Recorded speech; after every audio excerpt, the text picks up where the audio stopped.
Eduardo. Bueno, buenas noches, bienvenidos una vez más a las conferencias de ISMUS de los martes.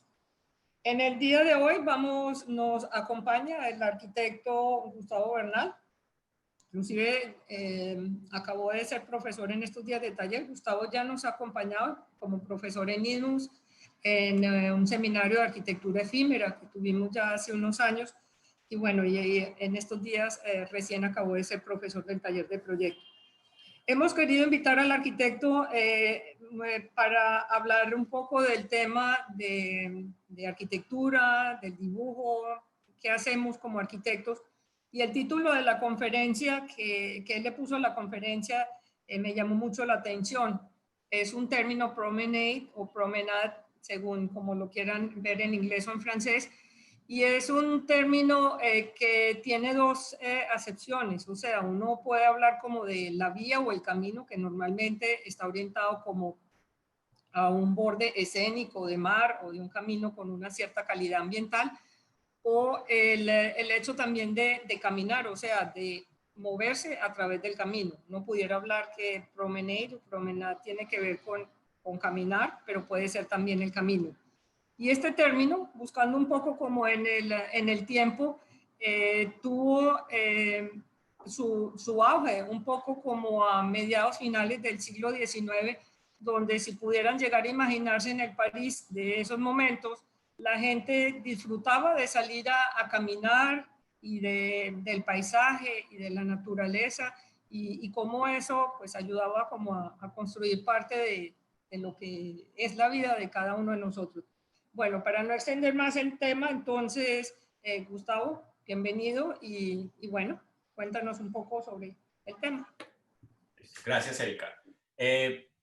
Muchas gracias por estar aquí con Erika y con estos webinars de Panamá ISMUS, Ciudad del Saber.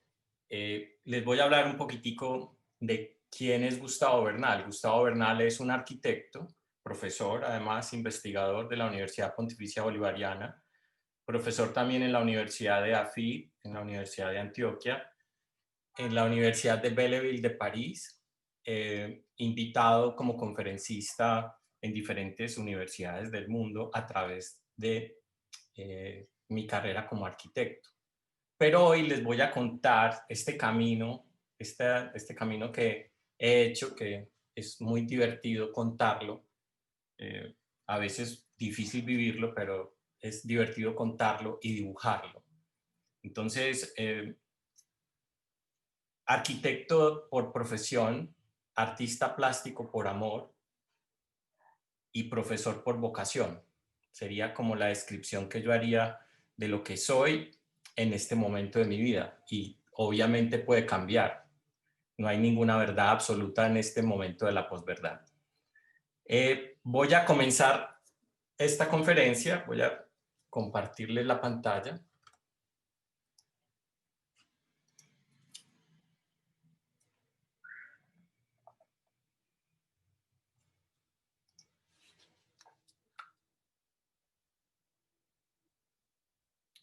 Listo. Este muñequito que ustedes ven aquí es un señor que comienza este viaje y pongo esta frase de Leonardo da Vinci porque obviamente la naturaleza de los humanos nos ha acompañado la belleza. Esa belleza que Umberto Eco quiso identificar desde el punto de vista de la filosofía y que quiso hablar sobre qué es y por qué y qué es lo que es bello y qué es lo que no es bello. Entonces, claro, uno dice, ¿qué pensaba este señor hace 14.000 años cuando tenía que sobrevivir de todos los elementos y el primer cobijo que tiene es una piel? Pero ahí empieza la primera pregunta cuando uno estudia arquitectura, es ¿qué es arquitectura? ¿Qué es realmente arquitectura? Y muy posiblemente esta arquitectura era un elemento que lo protegía, ¿cierto? Que lo protegía del medio ambiente, que seguramente esto iba a tener unas repercusiones en la forma en que habitaba y en la forma que tenía que ver. Pero seguramente esto tenía que ver también con el fuego, ¿cierto? Entonces empezaron a haber unos elementos impresionantes para el humano, que era la naturaleza que lo rodeaba, todas las influencias de los diferentes animales que estaban rodeándolo, que además le servían de alimento, o sea que había una interacción. Y entonces la primera forma de arquitectura, ¿cuál sería? Entonces uno dice, pues hombre, seguramente fue la caverna. Seguramente no, porque la caverna obviamente presentaba una dificultad. Nosotros en este momento pensamos que la caverna, pero la caverna tenía la dificultad de la oscuridad, tenía la de perderse. Entonces seguramente podía convertirse en un espacio en donde podría pasar algo adentro, ¿cierto? Entonces este personajito que estaba aquí parado al frente de la caverna, que estaba aquí parado, mirando la caverna y diciendo, bueno, ¿entro o no entro? Entonces seguramente lo que hizo fue decir, bueno, si yo entro con una antorcha y empiezo a iluminar este elemento, seguramente lo puedo lograr. Entonces ahí es cuando entra con el fuego, ilumina el espacio, es cuando sucede la arquitectura, es cuando el hombre interactúa con ese elemento. Teniendo en claro esto, esta definición corta de lo que es arquitectura, seguramente en donde no había cavernas, digamos que en la llanura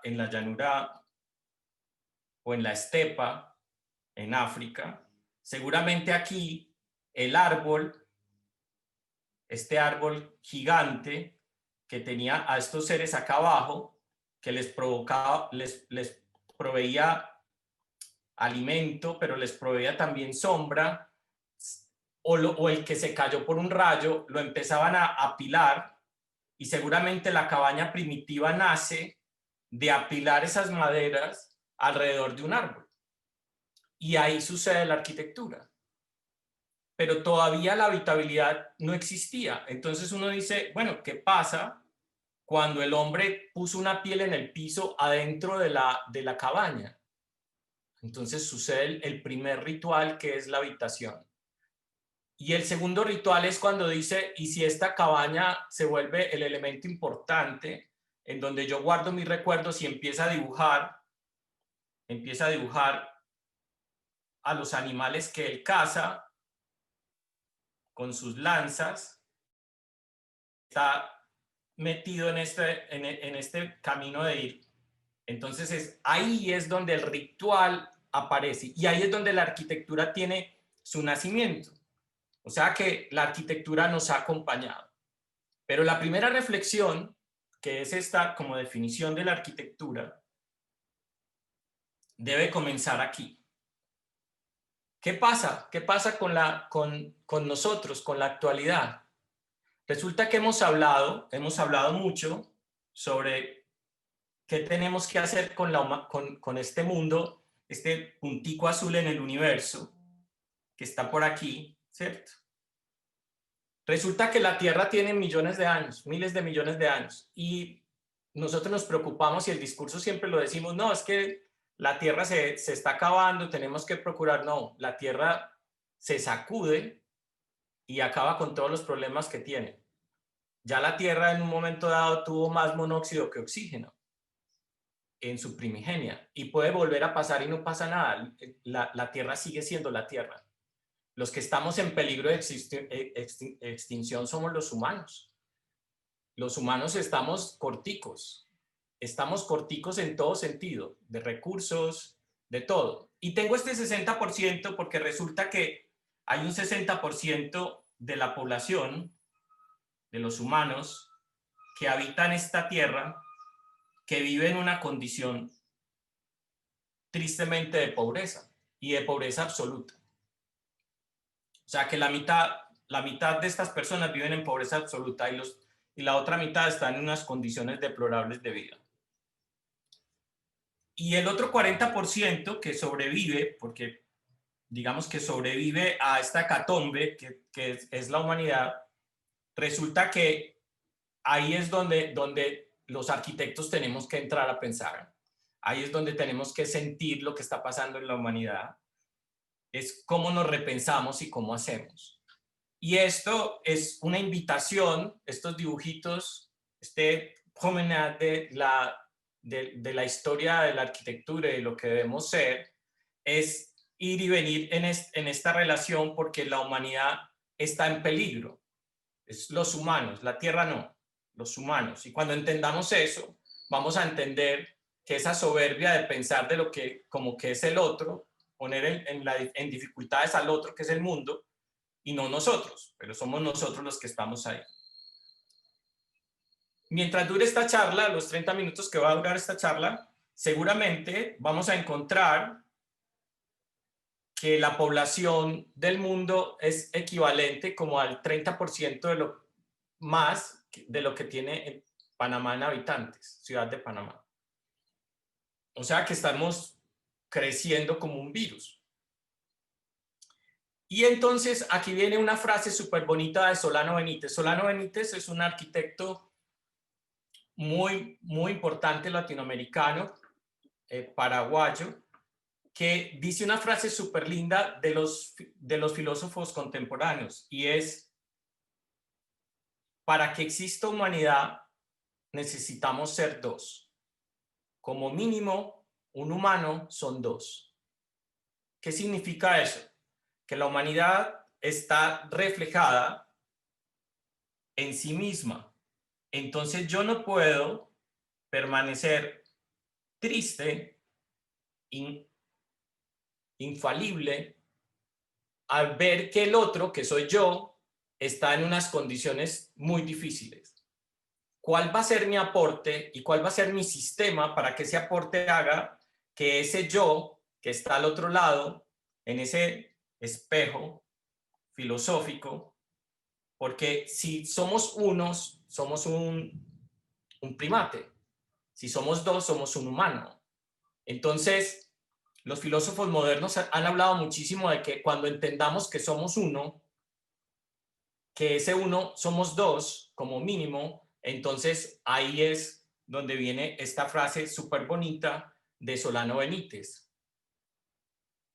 Tenemos que hacer lo que la humanidad necesita como arquitectos. O sea, ¿cuál va a ser el aporte de nosotros? Y aquí hay una referencia súper bonita.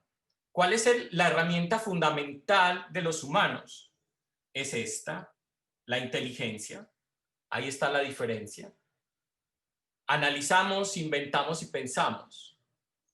Cuando uno dice, estoy aquí y este es mi recurso, ¿cierto? Este es mi recurso. Analizamos, inventamos y pensamos. ¿Sobre qué? Sobre la materia.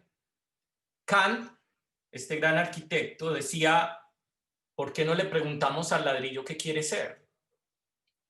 Esa pequeña pieza orgánica que tiene más de 7.000 años, que la ha usado la humanidad y que todavía es completamente funcional, que sale de la tierra, que se convierte en tierra, que se hace en el mismo sitio, que ya era sostenible cuando los sumerios construían sus bibliotecas.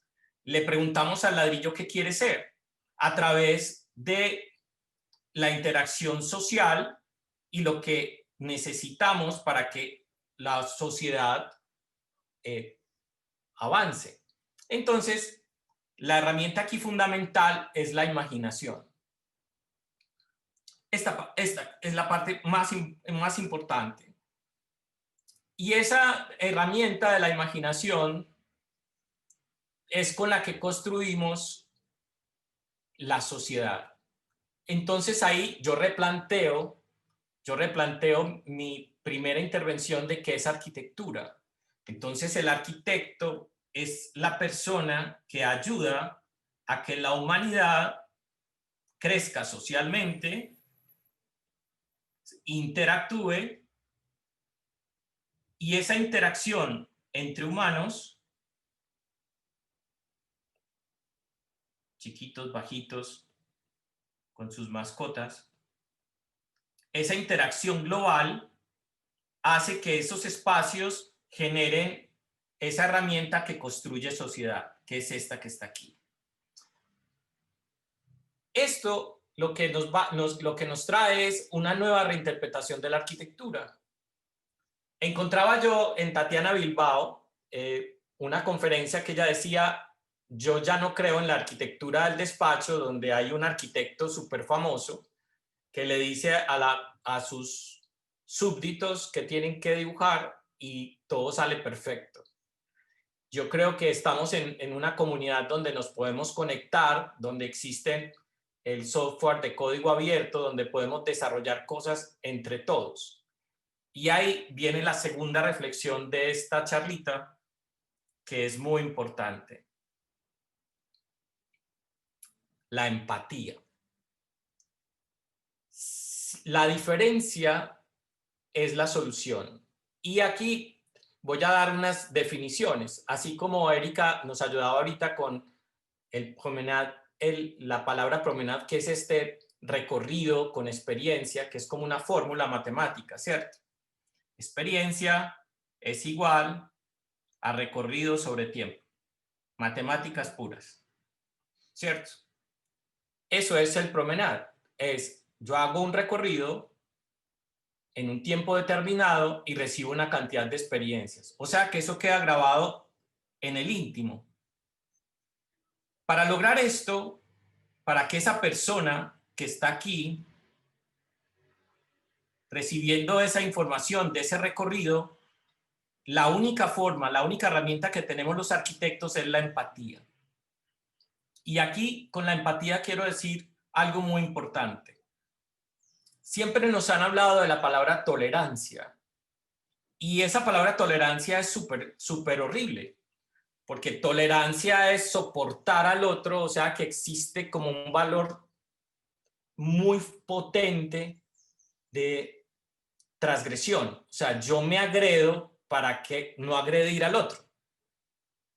Entonces, en la empatía, la diferencia con la tolerancia es que aquí hay aceptación, es entender al otro. Yo lo entiendo, no estoy de acuerdo con él, y eso es válido, pero yo lo entiendo. Yo no tengo que sacrificar lo que yo pienso para que el otro sea feliz. Yo simplemente lo entiendo. Y si lo entiendo, yo puedo diseñar para él. Yo puedo hacer que eso sea posible. Por eso es que el pensamiento humano está cambiando hacia las diferencias. O sea, las comunidades cada vez avanzan más en el sentir de que entre más diferentes seamos, más productivos, más inteligente va a ser nuestra intervención. ¿Por qué? Porque vamos a tener mayor cantidad de puntos de vista. A diferencia del siglo XX, donde todo se daba por hecho, en el siglo XXI lo que tenemos es, no hay verdades absolutas, tenemos una cantidad gigante de información que tenemos que saber qué hacer con ella. Entonces, la diferencia entre empatía y tolerar es súper importante en este proceso, en este caminito. Entonces, cuando el arquitecto es capaz de negociar con él mismo, de entenderse a ese ser social, empático, que lo entiendo y que no tengo que estar de acuerdo con él, pero que soy capaz de diseñar para que esa persona se desarrolle, sea feliz, encuentre su mundo, ahí es donde empezamos a ser buenos arquitectos. O sea, que empezamos a ser unas personas en la profesión que desarrollan procesos sociales que generan calidad de vida. ¿Por qué? Porque lo que hemos visto en la historia siempre han sido hostigadores de lo diferente. Todo lo que sea diferente había que apagarlo. Siempre hemos encontrado la reacción hacia una etnia, hacia una religión, hacia un tipo de color de piel, hacia un tipo... Siempre hemos estado en función del sexo, la religión, la política, y entonces hostigamos al otro. Y lo que estamos invitando al mundo ahora todos es, no, es que no tenemos que hostigar a nadie. Invítelo para que él participe y seguramente él tendrá opiniones que uno no va a poder ver porque él tiene un mundo completamente diferente. ahí es donde entra la frase maravillosa de Eric Miralles, arquitecto catalán, que murió muy joven, pero fue el que hizo toda la Barcelona del 82, de los Olímpicos, con Carmen Pinós, que era su compañera y además su socia en su oficina. Después fue Tavia Bune, pero Miralles hace una asertiva forma de decir: del espacio no te fíes jamás. Porque además, para ese año 82, él era el referente de lo diferente. Él era como el Gaudí de la contemporaneidad. Y entonces, él decía, lo que está construido sobre reglas demasiado rígidas. Y esas estructuras rígidas lo único que hacen es gente triste. Y hacen gente que se siente, yo no sé si a ustedes les ha pasado, que ustedes entran a un sitio y pueden sentirse más espirituales, o pueden sentirse como que están tristes, o pueden sentirse que están enfadados, o pueden sentirse que están inseguros. Desde la neurociencia se sabe que cuando uno está en un gran espacio de concreto, sin superficies de techo, sin el cobijo, estamos más alerta y se suben las pulsaciones. Y pasa todo lo contrario cuando yo estoy en un sitio cerrado que tiene cierta clase de música, que tiene ciertos olores, y entonces la arquitectura de alguna manera nos confina y nos convierte en ese ser humano más tranquilo que puede opinar, que puede decir. Entonces aquí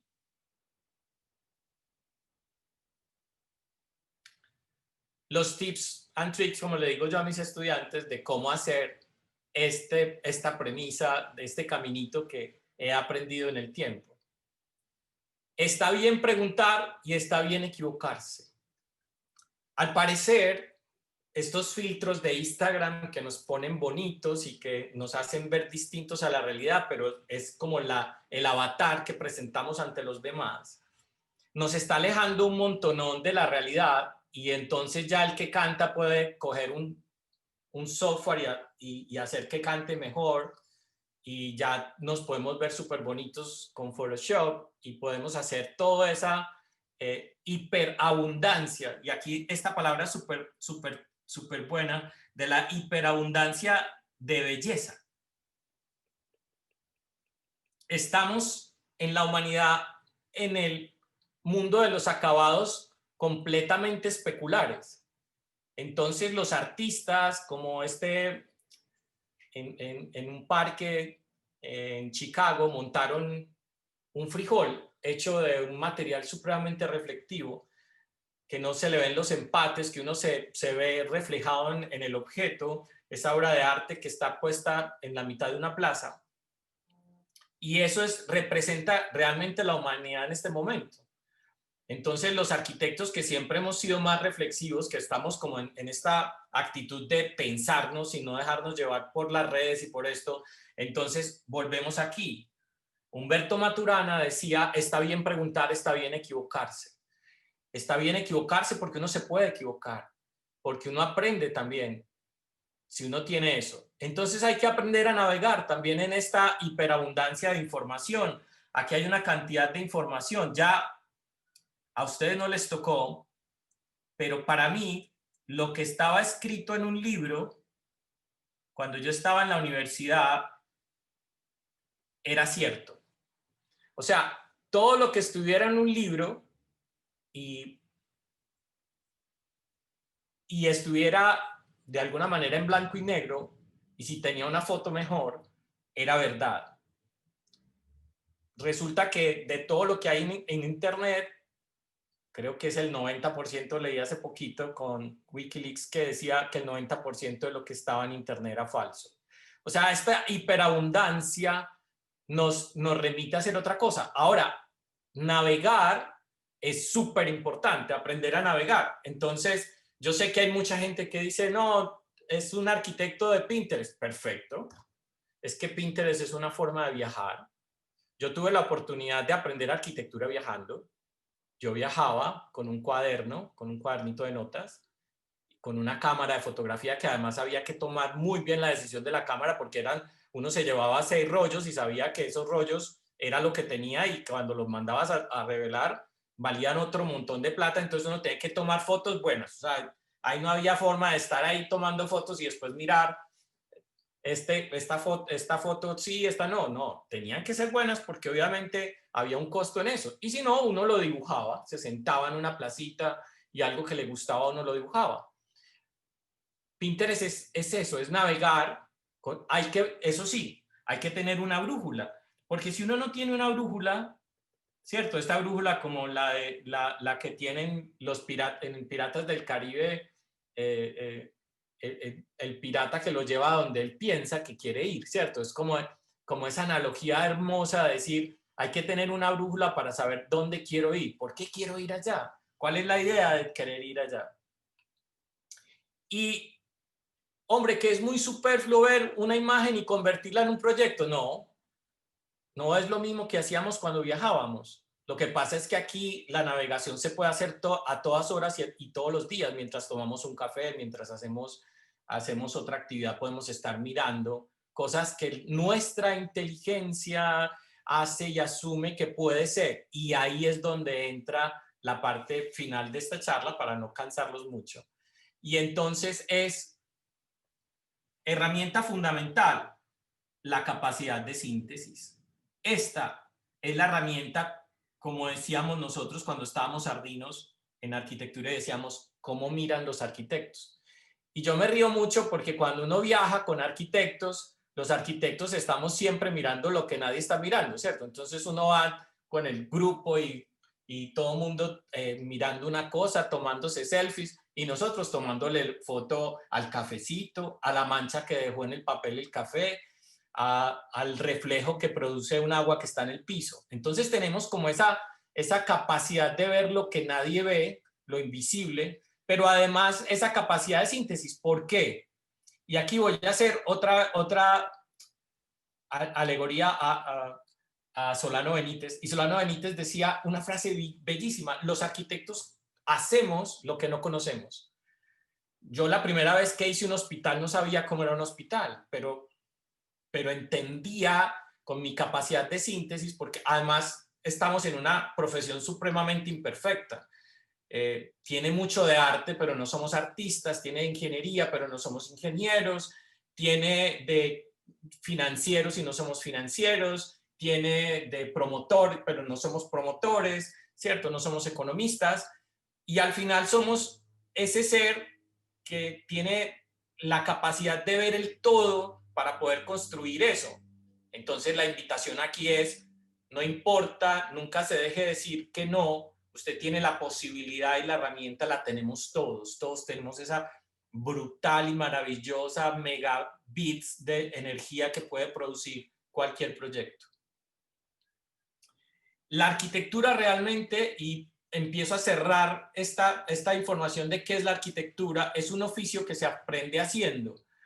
Y Alberto Calas decía eso era porque obviamente en síntesis, cuando un arquitecto construye, aprende. Cuando un arquitecto hace que la gente use un espacio, entiende que ese otro, que ya es íntimo, que uno es capaz de ponerse en sus zapatos, que uno entiende, ahí es donde está como ese proceso. Y acá una parte súper bonita que es el networking. Y todo esto que tiene que ver con lo que se aceleró un montón con la pandemia y es interactuar con gentes de todas partes del mundo. Yo le decía a Erika en estos días tan bonito que estábamos haciendo una reflexión con el grupo y teníamos una arquitecta en una ciudad en Italia, teníamos una arquitecta en una ciudad en Chile, estaban los estudiantes en Panamá y yo estaba en Colombia, interactuando en lo que pensábamos de la arquitectura, networking en su máxima expresión.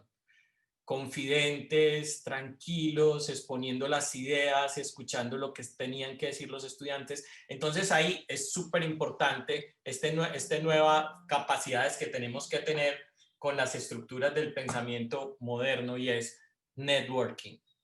Y ese también nos abre el sistemas abiertos, o sea, siempre participar en procesos donde mi aporte como desde el punto de vista de la sociedad es regale su aporte, regale su conocimiento, porque otros van a hacer lo mismo que lo van a enriquecer a usted.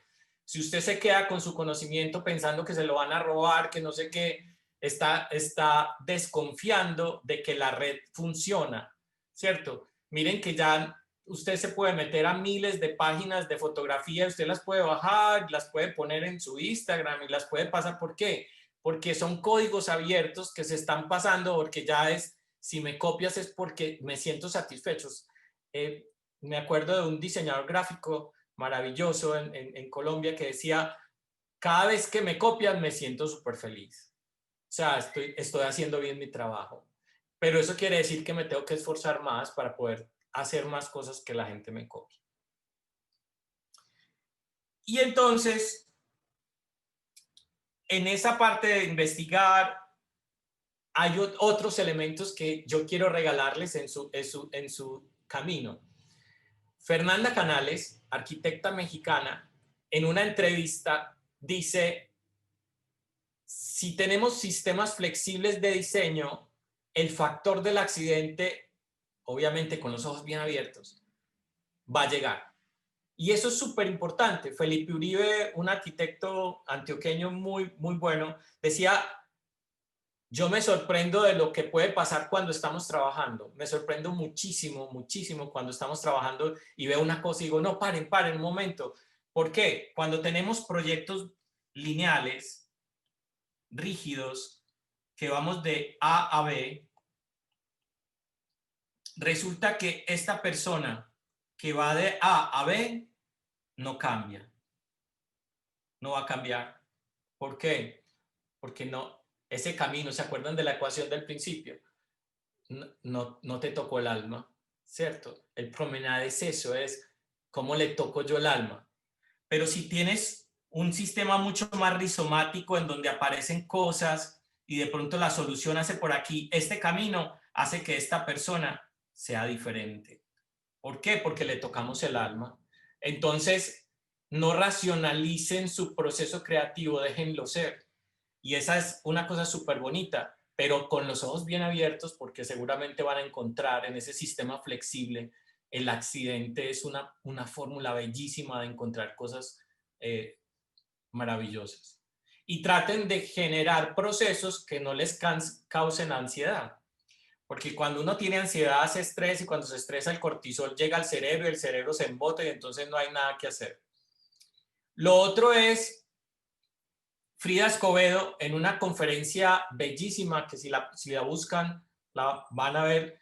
Frida Escobedo es una arquitecta mexicana que además es la primera que es invitada al Serpentine Gallery a hacer un pabellón donde casi todos los buenos arquitectos del mundo han pasado y la invitan y ella dice, experimento mucho. O sea, ella quería hacer muchas cosas cuando estaba chiqui, entonces quería ser artista plástico y tenías esas intuiciones y ellas experimenta para llevarlas a la arquitectura. O sea, es una doble conferencia. O sea que para ustedes que están en este milenio, en donde hay tanta hiperinformación, lo que a ustedes les atraiga fotografía, cine, música, estructuras de pensamiento, filosofía, argumentación, todo lo que tenga que ver con el conocimiento humano, biología, antropología, sociología, todo lo que a ustedes les interese, tráiganlo a la arquitectura,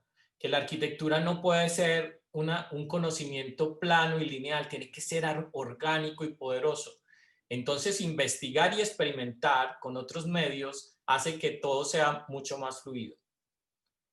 Hasta aquí, muchachos, yo no quiero alargarme más, si alguien tiene alguna pregunta, quisiera escucharlos, ya aquí suficiente conversación. Erika o desde Ismus, ¿quieren decir algo? A ver, veamos si hay alguna pregunta. No, por el momento no hay ninguna pregunta. Qué bello. Bueno, no, yo sí tengo una pregunta, Tau. Estamos viendo, les acabamos de hacer un paseo simbólico, un poco ya entendiendo el concepto de promenade del que nos hablabas, por la arquitectura, que de alguna manera le permite a uno adquirir conocimiento, inspiración y ser creativo. ¿Qué programa estabas usando? Porque esa capacidad de dibujo un poco para que los chicos, el kit me pareció fantástico con todas las plumitas abajo y demás. ¿Qué programa es? Este es un programa que es un programa básico de dibujo que se llama Paper. Antes se llamaba Paper 53, ahora se llama Paper solamente. Es un programa que ya creo que está también para Android. Entre otras, les voy a contar algo sobre esto. Yo hice esta conferencia y esta charla en este cuaderno, y ahí pongo una imagen de... Hay una obra maravillosa que si se la pueden leer, es muy rica de leer además, que se llama La vida de instrucciones de uso. Es en París, en los años 70. Georges Perec la escribió en el 60. Y es que él se soñaba coger a un edificio, quitarle la fachada y ver cómo interactuaban los seres de ese edificio. Entonces, él hace unos diagramas. Esto que ven ahí es el diagrama de los personajes y sus interacciones durante la obra. Entonces, es bellísimo. Es bellísimo. Georges Perec, si lo buscan, es de donde se inspiró Alfred Hitchcock también para hacer esta película de La ventana indiscreta.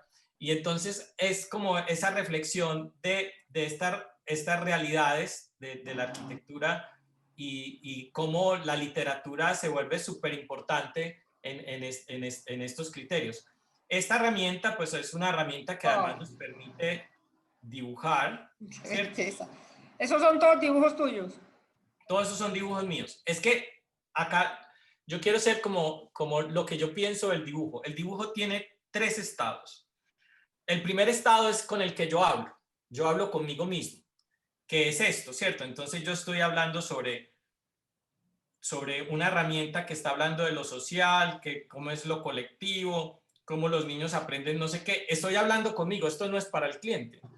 Estoy de alguna manera dialogando con mis sentires y con mis formas, pero la arquitectura, y es algo que yo he aprendido, no funciona con ideas. Funciona con las ideas que se bajan al papel. Si las ideas se quedan en la cabeza, no crecen.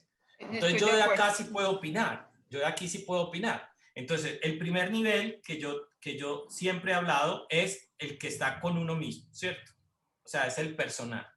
El segundo nivel es el nivel con el que yo me comunico con mis pares. Entonces ahí está el dibujo técnico, es el con el que yo me comunico con los ingenieros, yo me comunico con el del presupuesto, con el de la ciudad, que le presento los planos, ¿cierto? Con el estamento público. Entonces ahí hay un nivel que está marcado por normas ISO o por normas ASA, dependiendo en qué parte del mundo te muevas. Si es y en el mundo chino, los chinos también tienen otra tabla que nunca cumplen, porque los chinos son así, no la cumplen, pero la tienen también otra forma de hacer el ISO, pero lo que hacen es estandarizar la forma en que nos comunicamos. Por eso las vistas paralelas son tan importantes.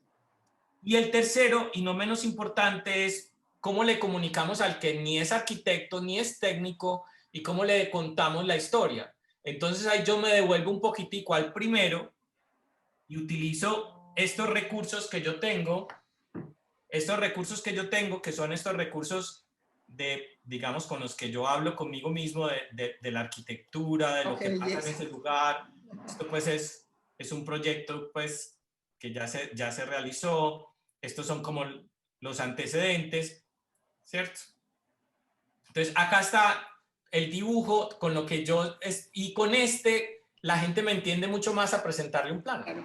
Entonces es como esa forma, ese triángulo en donde yo digo, yo me hablo conmigo, pero ese conversar conmigo también hay que bajarlo al papel para poderlo crecer, porque si no yo tampoco me doy cuenta, porque pues uno no lo puede hacer todo en la cabeza. Esto, por ejemplo, es un plano de una obra de una iglesia que se llama la del hermano Klaus, hecha por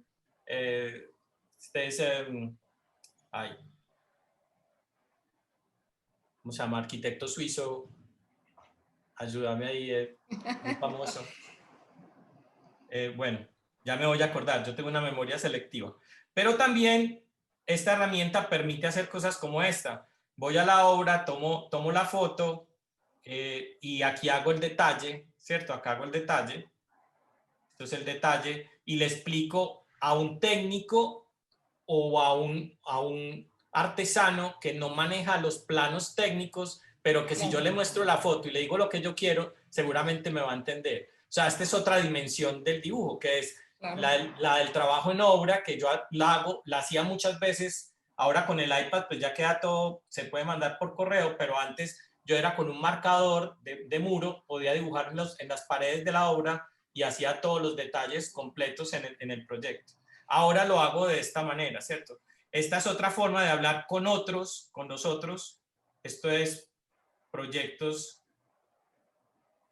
Peter Zumthor, ¿viste? Es que yo tengo una cosa así, mi mente funciona como circularmente y es un giro, va dando una vuelta muy larga. Como esa libretica, como esa libretica. Como bueno, ahí libretica. creo que hay una pregunta, pues no sé, Eduardo, ¿la ve ahí? Es más bien un comentario que nos hace una estudiante. Dice que la conferencia es buenísima, muy inspiradora. Ah, bueno, pues Gustavo, un poco, pues eso era parte como hablábamos, del paseo, del planear, del moverse por el mundo de la arquitectura. Y yo diría que la lección de hoy que nos acabas de dejar es un poco lo divertido, que es un paseo por la arquitectura, y yo lo ampliaría un poco por todo el tema del diseño. Y esa es un poco como la pasión que nos hace estar en esto, o sea, la arquitectura por el hecho de tu profesión, pero el tema, esto abarca todos los temas creativos y de diseño, entonces es una invitación a que caminen y pasen de la mano de la profesión del diseño, de lo que esperan de él y demás, pero con bastante entusiasmo y dibujando. Ya vimos que hay una herramienta preciosa. Bueno. Hay una cosa como para terminar, Erika, ¿Sí? que yo Dale. es el camino, la vida y más nosotros que tuvimos un país en guerra cuando estábamos de la edad de los que nos están escuchando hoy y que la vida es muy cortica y que uno tiene que hacer lo que más le gusta. Y yo tengo un grupo de amigos, incluido Erika, que nos conocimos hace muchos años y que fuimos compañeros de clase y que nos divertíamos un montón y veíamos a todo el mundo, alguna gente muy estresada por lo que hacíamos nosotros porque pensábamos distinto. Hay que disfrutar este camino, este caminito que es tan cortico, que puede ser largo, que puede ser cortico, como ustedes lo quieran ver, debe ser completamente divertido. Y ser arquitecto, o ser diseñador, o ser artista plástico, o ser cineasta, o ser cualquiera de estas cosas, diseño de vestuario, diseñador industrial, es una forma muy maravillosa de ver el mundo. Y cuando yo aprendí esto por allá en un país muy lejano, que yo aprendí muchas cosas, pero una de las que aprendí es que si usted está montado en la ola que es, usted no le importa ni cómo va vestido, ni en qué barco va montado, si usted va montado en la ola que es, porque usted lo que está es disfrutando ese momento de estar montado en la ola. Y yo a todos mis estudiantes y a todos mis amigos, yo les digo, es eso, esto hay que disfrutarlo. Ah, que hay momentos malos, sí, que pues no somos de palo, que vamos a sufrir, hombre, sí, hay veces uno sufre, pero si uno escoge las cosas que a uno le gusta, seguramente va a ser muy chévere y va a pasar muy divertido. bueno. Sí, es eso. Bueno, no hay más muy preguntas. bien. No, estamos por el momento no hubo como más preguntas. Bueno, mil gracias, una oportunidad para aprender de muchas cosas, maravillosos viajes por el dibujo. Si después nos compartes el tema de los programas. Bueno, mil gracias. Tengo que compartir es el análogo, ¿no? El análogo es una cosa que es una asignatura pendiente, que es esto, ¿cierto? Bueno, esa la podemos pronto para el 2021 cuando nuestros... que ese es muy rico porque, sí, porque eso es como entender que un lápiz y un papel pueden ser un compañero de viaje maravilloso. Obviamente la cámara de fotografía es el celular ahora es fundamental y que es una herramienta, ¿cierto? Es una herramienta, es un anexo, es una interfase, y hablar de esos términos de herramienta, interfase y todo eso también es un punto muy chévere para tratar que la gente entienda que no hay enemigos, ni hay cosas buenas ni malas, sino simplemente mal usadas o bien usadas, como uno las quiera ver, ¿cierto?